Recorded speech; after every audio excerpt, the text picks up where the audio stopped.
However, I have one follow-up question over here. You said that it's fine to forgive yourself, but how many times do we need to forgive ourselves? Like that's a really important question as well. Because you see, like as human beings, we tend to procrastinate things which is not immediately urgent to us. So we know what is immediately urgent to us, and that is feeding our family or the financial goals which we have. We want to earn money. We want to make sure that we give full performance in our office and all these things. These are kind of immediate requirements which we have in our lives. Those things which are not the immediate requirements, we tend to procrastinate that as well. So the question would be, how many times should we forgive ourselves? And if we are forgiving ourselves and not taking those micro steps very frequently, what should we actually do so that we can take those steps literally very frequently throughout the week or throughout the month? I love this question. So, how many times should you forgive yourself? Well, the answer I have for this, you might not like it, but it's perfect because it dives so deep into humans and kind of like how we work, right? So we are our minds, and our minds are only ours, as in I can't read your mind.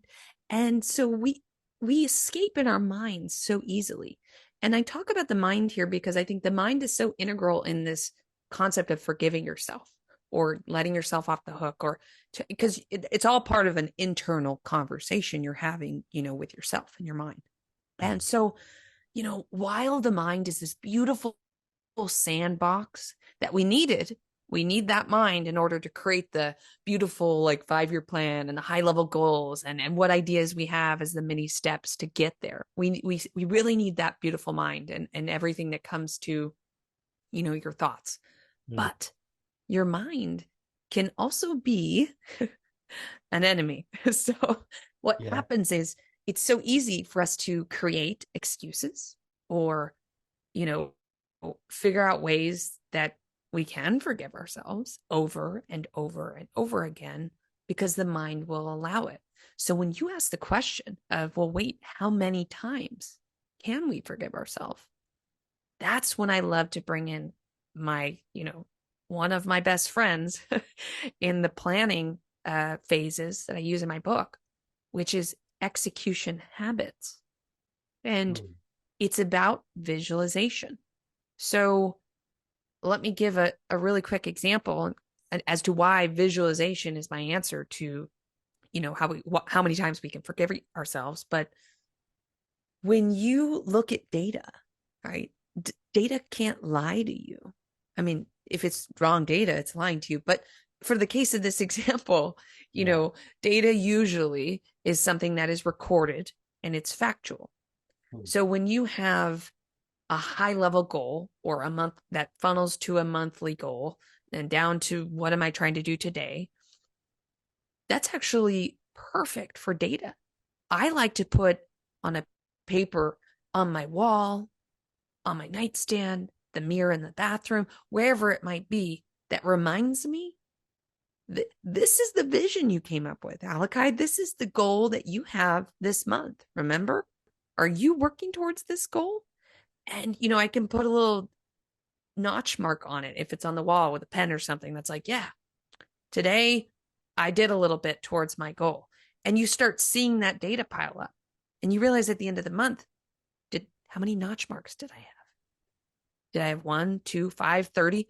And all of a sudden you start realizing and seeing data before you. And I'm not saying you have to go and be as diligent as like putting boxes on the wall. Don't get me wrong. You got to do what makes sense for you. But the point is by having visual indicators, reminding yourself to look at what your fulfillment really means, to remind yourself that when you walk out that door, you may be working towards your financial freedom because you're going to your job. You may be working towards, your career or moving up in a way that you or laterally in a way you want to go because that's part of your career fulfillment. But that vision board on your wall or a journal that you open every morning, It's to remind you of the data points on, are you actually making progress? What are you going to make progress on?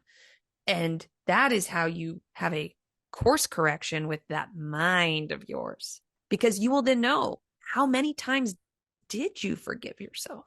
Oh, you know, I'm starting to see, I have managed to find excuses or forgive myself 5 times this week, 5 times this month. Or, if putting a number to it is too difficult, you'll at least get a sense of how many times. And so while I don't have an exact number for you as an answer, Mm.